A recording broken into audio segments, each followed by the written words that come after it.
Hello दोस्तों, मैं अक्षय आप सबका स्वागत करता हूँ आप सबके अपनी यूट्यूब चैनल लर्निंग गुरु पे। तो जैसे कि आपने वीडियो की थंबनेल देख चुके हैं कि आज की इस वीडियो में हम बात करने वाले हैं एडवांस स्टैटिस्टिक के कुछ एमसीक्यू के बारे में जो बहुत ही ज़्यादा इंपॉर्टेंट होंगे।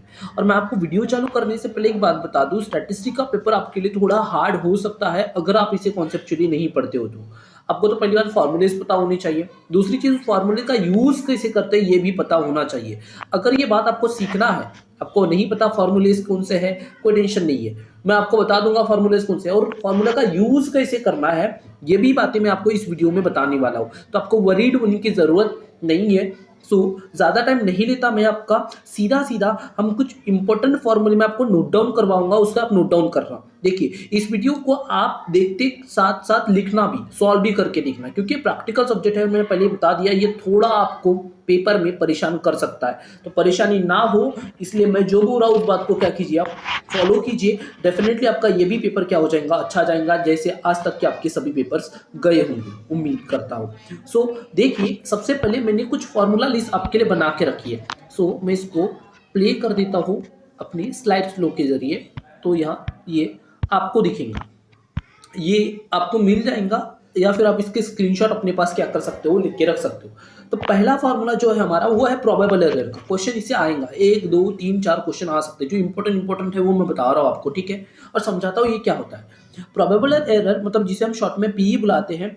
आपको ये फार्मूला याद रखना है, 0.6745 इंटू में 1 माइनस आर का स्क्वायर और रूट एन अपॉन में, ठीक है। ये फॉर्मूला आपका इंपॉर्टेंट रहेगा, इसको भी लिख लीजिए आप। Coefficient of correlation by Karl Pearson, तो ये कार्ल पियर्सन की मेथड से कोएफिशिएंट ऑफ कोरिलेशन की। तो ये बड़ा वाला फार्मूला तो याद रखना है, साथ साथ ही छोटा वाला फार्मूला भी आपको क्या रखना है, याद रखना है, ठीक है। तो यहाँ पे जैसे ये फार्मूला जो है, बड़ा फार्मूला जो है वह है summation d x d y dot मतलब होता है इंटू, ये डॉट जो है उसका मतलब होता है into n minus summation d x, और इंटू में है समेशन डी वाई। दूसरा जो है उसकी अपॉन साइड में है, रूट है पूरा, समेशन डी एक्स का स्क्वायर लेना है, इंटू करना है आपको एन, माइनस करना है समेशन डी एक्स का स्क्वायर, और इंटू करना है आपको root value of summation d y, into करना है एन से, और माइनस करना है समेशन डी वाई का होल स्क्वायर। देखिए यहाँ समेशन डी एक्स का होल स्क्वायर है, ये बात याद रखना, यहाँ पे समेशन डी वाई का होल स्क्वायर है।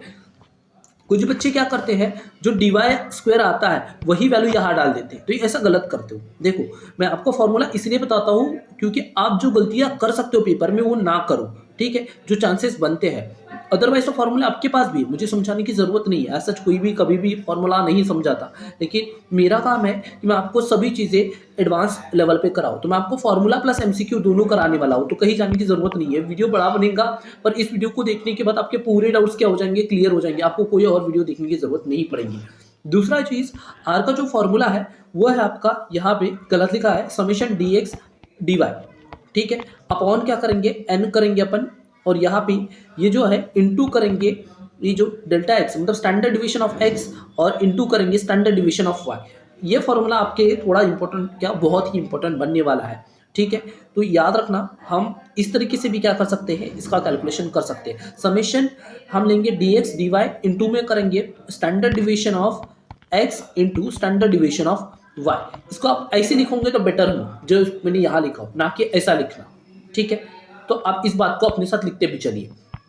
देखिए हमारे पास ये फॉर्मूला जहाँ फ्रीक्वेंसी यूज होंगी तो सिंपल है, ये इसी फॉर्मूले जैसे है, और बट इसमें क्या लिखा है आपकी फ्रीक्वेंसी आ जाती है, मतलब सब में एफ एफ क्या कर देते हो आप, ऐड ऑन कर देते हो, अदरवाइज कोई दूसरा काम नहीं करते हो। तो फॉर्मूला इसके साथ ही क्या करना, इसको भी याद रख लेना। दूसरी चीज, रैंक कोरिलेशन का फॉर्मूला पूछेगा, कोई एक फॉर्मूला याद रखना, दो फॉर्मूले हैं तो ये दो फॉर्मूले मत करना, आप कोई एक फॉर्मूला करना। कौन सा वाला, ये वाला।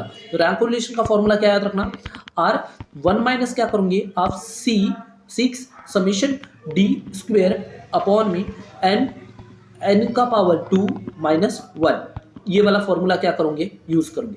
जितना बोल रहा हूँ उतना ही करोगे तो आपका पेपर डेफिनेटली अच्छा जाएगा, ठीक है, बिलीव ऑन मी, आपका पेपर अच्छा होगा, ये चीज़ याद रखना।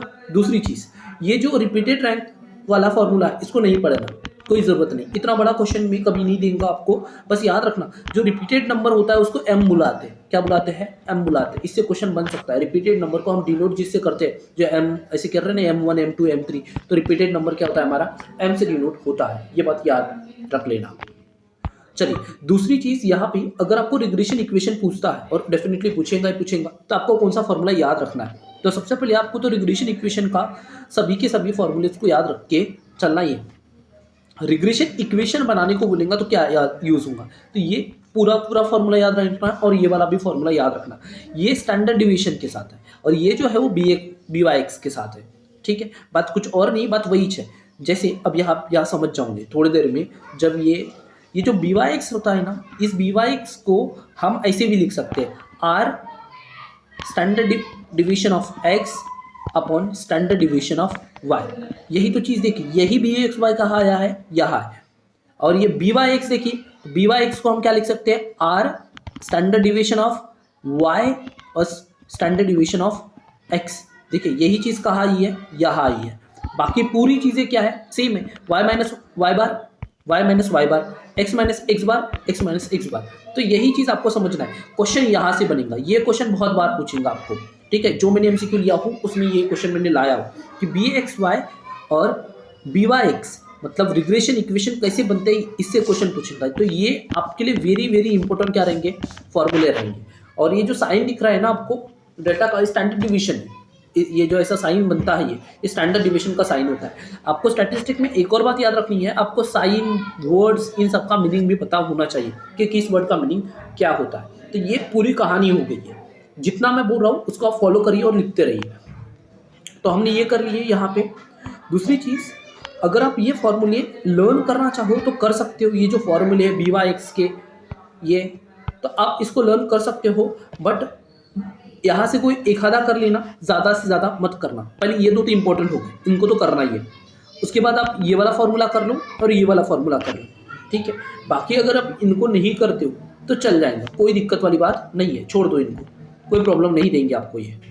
ठीक है, दूसरी चीज़ आपको जो मेनली फॉर्मूला एक और याद रखना है वो ये है कि जो आर का फॉर्मूला होता है, एक आर का फॉर्मूला इसके लास्ट पेज पे, ये लास्ट में ये वाला फॉर्मूला आपको याद रखना है। जो आर होता है वो ऐसे भी निकाला जा सकता है, रूट वैल्यू आप b x y into b y x, इससे भी निकाला जा सकता है यार। मतलब ये वाला फॉर्मूला लास्ट वाला, क्योंकि यहाँ से ही पता चला कि बी एक्स वाई और बी वाई एक्स का अगर हम इंटू करते हो तो क्या हो जाता है, आर का स्क्वायर हो जाता है। तो हमें आर चाहिए, तो ये पूरी की पूरी वैल्यू को हम काय में डाल देते हैं, रूट में डाल देते हैं। तो आर का ये वाला फॉर्मूला क्या है आपके लिए बहुत ज़्यादा इंपॉर्टेंट है। मतलब कौन सा वाला, ये लास्ट वाला फॉर्मूला, ये लास्ट वाला।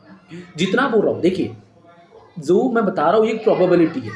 तो जिन फॉर्मूले को मैं बोल रहा हूँ कि ये उतना इंपॉर्टेंट नहीं है, तो ऐसा नहीं कि उनको पढ़ना ही नहीं, उनको पढ़ना थोड़ा बहुत पढ़ना इनिशियल लेवल पर। जिनको मैं ज़्यादा बता रहा हूँ कि आएगा ही आएगा, तो उनको तो कभी भूलना ही मत, गलती से भी मत भूलना, अदरवाइज आपको पछताना पड़ेगा, पेपर में आपके अच्छे मार्क्स नहीं मिल पाएंगे। और मेरा एंड जो ऑब्जेक्ट है वो यही है कि आपको पेपर्स में क्या मिले, अच्छे मार्क्स मिले। सो ये कुछ इंपॉर्टेंट फॉर्मूले मैंने यहाँ से करवा दिया। दूसरी तरफ चलते हैं, नेक्स्ट स्लाइड पे लेके चलता हूँ मैं यहाँ से। तो ये नेक्स्ट है हमारे पास, तो मीन का फॉर्मूला तो लगभग सभी को पता ही होगा, x plus summation d x upon में एन।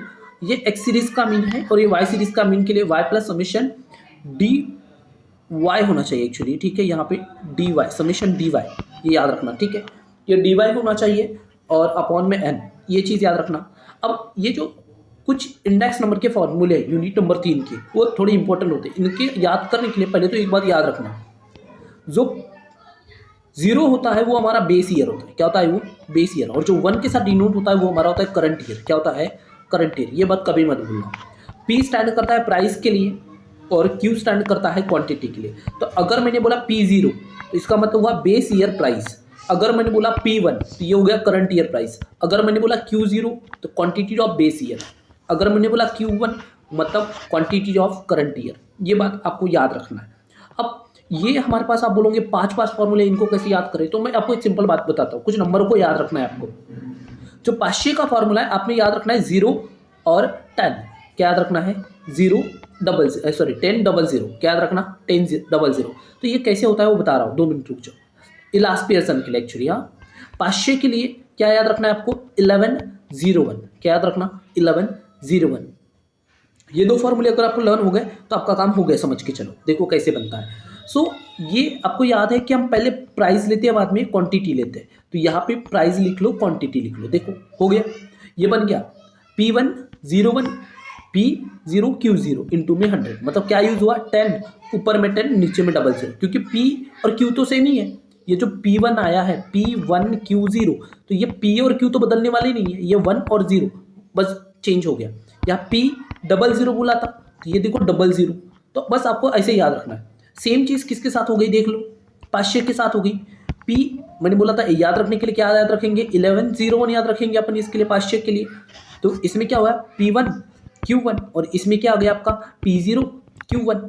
ये बन गया कौन सा फॉर्मूला, आपका पाश्चे का फॉर्मूला याद रखने के लिए। और इनटू में क्या है, सब में 100 है, तो ये चीज़ आप याद रखना। अब फिशर का कैसे याद रखोगे, तो सिंपल बात है, जो फिशर का फॉर्मूला है वो होता है हमारा last Pearson plus Paasche root value में।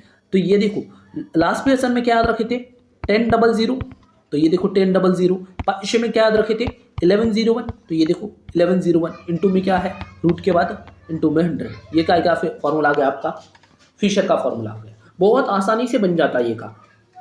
देखिए नेक्स्ट फॉर्मूला देखो आप डॉर्बिन्स का, तो डॉर्बिन्स का फॉर्मूला क्या है, तो सेम याद रखना डॉर्बिन्स के लिए 1/2 L प्लस P और इंटू में 100, ठीक है।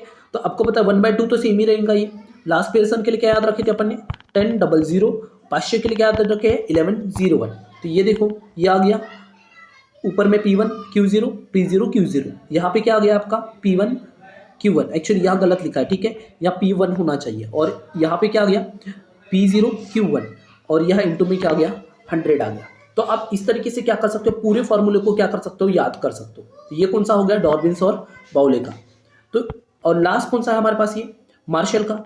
सो मार्शल का फॉर्मूला क्या होता है, तो सिंपल याद रखना, हम लेते हैं लास्ट पियर्सन प्लस करते हैं कौन सा, पाश्चे का फॉर्मूला, और इनटू क्या करते हैं 100 करते हैं। और इसका लिखने का तरीका याद रखना, ठीक है। ये अपॉन साइड में लिखा जाता है, अपॉन स्टाइल में लिखा जाता है। जैसे देखो ये 10 लिया है, मतलब कौन सा लिया है इसने, ये तो लिया है इसने कौन सा, लास्ट पियर्सन को।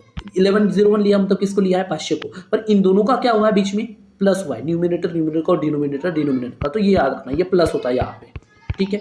और इंटू में क्या होता है 100 होता है। तो इससे फॉर्मूला लर्न करने में आपको क्या हो जाएंगी, आसानी हो जाएंगी। तो आप मुझे एक बार बता दो, 11 के लिए लास्ट पियर्सन के लिए क्या यूज करेंगे 1000, और पाश्चे के लिए क्या यूज करेंगे 1100, ठीक है। इसके आगे P, इसके आगे Q, इसके आगे P, इसके आगे Q, इसके आगे P, इसके आगे Q, यहाँ P, यहाँ पे Q हो गया। तो ये बन जाते हैं, ऐसा कुछ हार्ड वाला काम नहीं होता है। और इंटू में क्या करना है आपको 100 करना है, ये बात मत भूलना। सभी फॉर्मूले इंटू में 100 हुआ है। तो ये 5 फॉर्मूले होते हैं जो आपके लिए क्या बनने वाले हैं, इंपॉर्टेंट बनने वाले हैं। यहाँ उसके बाद हम बात करते हैं टाइम रिवर्सल की। किसकी बात करते हैं, टाइम रिवर्सल की। तो आपको टाइम रिवर्सल और फैक्टर रिवर्सल में अगर नहीं भी पढ़ना चाहो तो नहीं पढ़ सकते, कोई इश्यू नहीं है। मुझे नहीं लगता है ऐसा कोई क्वेश्चन पूछेगा, फिर भी आपका काम है पढ़ के जाना। तो टाइम रिवर्सल का फॉर्मूला देख लेना, और टाइम रिवर्सल की वैल्यू एग्जैक्ट क्या आती है, 1 आती है, ये बात कभी मत भूलना। फैक्टर रिवर्सल को भी देख लेना, मुझे नहीं लगता इंपॉर्टेंट 1 है, लेकिन अगर आया तो देख लेना, फॉर्मूला करके जाना। दूसरी चीज़ तो यहाँ पे सबसे इंपॉर्टेंट मेरे हिसाब से तो यही है। ये एक्चुअली पहले ये फॉर्मूला कर लेते हैं। तो ये आपको पूछेगा या तो लिविंग इंडेक्स या वेटेज इंडेक्स के नाम से। तो आप क्या करना, summation of relative weightage upon में क्या करना, समेशन ऑफ डब्ल्यू। RW मतलब होता है रिलेटिव वेट, और W का मतलब होता है वेट, और इनका क्या करते चलना है, समेशन करते चलना है। मतलब ये फॉर्मूला भी आपके लिए क्या है, इंपॉर्टेंट 1 है। और दूसरा मिडल ईयर का, तो जितने साल होंगे उसमें 1 प्लस करना, अपॉन में 2 करना। एवरेज सेल निकालने का फॉर्मूला याद रखना, एवरेज सेल को हम A से डिनोट करेंगे, समेशन Y अपॉन में N। दूसरी चीज़, अगर आपको रेट ऑफ ग्रोथ निकालना है, पहले रेट ऑफ ग्रोथ को किससे डिनोट करते हैं, हम B से डिनोट करते हैं, ये बात याद रखना। दूसरी चीज़, अगर आपको ग्रोथ निकालना है तो समेशन XY लो आप, और अपॉन में करो समेशन XY का स्क्वायर। ये फॉर्मूला बहुत रिपीट होगा। और ट्रेंड वैल्यू का फॉर्मूला याद रखना, YC इक्वल्स टू जो होता है तो A प्लस BX होता है। ए मतलब ये आपका एवरेज सेल हो गया, जिसे कभी कभी मीन भी बोला जाएगा। हाँ, क्वेश्चन कभी कभी मीन के नाम से भी देगा। बी मतलब क्या हो गया आपका, ये ग्रोथ रेट हो गया। और एक्स का मतलब होता है करंट ईयर और मिडल ईयर का गैप, ये याद रखना। एक्स का मतलब क्या होता है, करंट ईयर और मिडल ईयर का गैप। जितना गैप होगा ना वो क्या बनेगा, हमारा एक्स बनेगा। सबसे ज़्यादा अगर कहीं इंपॉर्टेंट है पूरे यूनिट में तो आपके लिए ये पार्ट, और सबसे आसान 4 ही फॉर्मूले हैं। और इन 4 फॉर्मूले से करीबन आपको पेपर में 10 के आसपास क्वेश्चन देखने को मिलेंगे। ठीक है, तो ये बात मत भूलना कि ये सबसे आसान भी है और सबसे ज़्यादा यूजफुल भी है। तो ये मैंने आपको क्या करवा दिया, यहाँ से कुछ फॉर्मूलेस करवा दिया, कौन सा इंपॉर्टेंट है कौन सा इंपॉर्टेंट नहीं है ये मैंने बता दिया। और दूसरी चीज़ मैंने आपको पहले ही बताया कि मैंने जो बोला है उनको तो पढ़ना ही है, और जो मैंने नहीं बोला एक बार ओवरलुक करके जा सकते हो बेटा, क्योंकि पेपर तो मैंने सेट नहीं किया हो, तो जस्ट मैं प्रिडिक्ट कर सकता हूँ, मैं प्रोबेबिलिटी की बात करता हूँ, ठीक है। तो जो इंपॉर्टेंट है वही मैंने आपको डिस्कस कराऊंगा, और कुछ ऐसे 40 MCQ क्वेश्चन जो पेपर में आपको देखने को मिल सकते हैं या फिर वैसे क्वेश्चन आएंगे, तो उनके बारे में हम क्या करेंगे, बात करेंगे। सो ये फॉर्मूलाज हो गया, ये मैंने आपको यहाँ करवा दिया, और एक वीडियो में वो क्वेश्चन वाले करवा दूंगा, वहाँ से क्या कर सकते हो आप चेकआउट कर सकते हो कि क्या क्या चीज़ें होने वाली है। दोनों वीडियोस को मैं सेपरेट बनाऊंगा, क्योंकि ज़्यादा बड़ी वीडियोस को आप देखना पसंद नहीं करोगे, या तो फिर देखूंगा अगर वीडियो छोटी बनती है वो तो मर्ज करके दे दूंगा, बट फिलहाल तो मैं आपको फार्मूले वाली वीडियो अलग से अपलोड कर देता हूँ, बाद में देखेंगे अगर मर्ज करने की बात आएगी। तो सबसे पहले फार्मूलाज कर लो आप पूरे, और उसके बाद सेकंड वीडियो का क्या करना, थोड़ा सा वेट करना, शाम तक मैं उसको क्या करवा दूंगा, अपलोड करा दूंगा, ठीक है। सो अगर कोई फार्मूला है जो छूट गया है आप कमेंट बॉक्स में बताएं, ताकि सब लोगों की हेल्प हो जाए, ठीक है। और किसी फॉर्मूले आपको डाउट है तो आप कमेंट बॉक्स में बता सकते हो, मैं उसको चेक कर लूँगा कि क्या प्रॉब्लम थी। सो इसमें इतना ही रखते हैं। 40 MCQ का वीडियो आपको बहुत जल्द मिल जाएगा, तो चैनल के साथ कनेक्टेड रहिए, और बाकी सभी दोस्तों के फॉर्मूला शीट भेजिए, उनको भी बताइए कि किस तरीके से इन फॉर्मूला का यूज़ करना है, और कौन सा फॉर्मूला इंपॉर्टेंट है और कौन सा फॉर्मूला इंपॉर्टेंट उतना नहीं रखता है। सो मिलेंगे हमारी नेक्स्ट वीडियो में।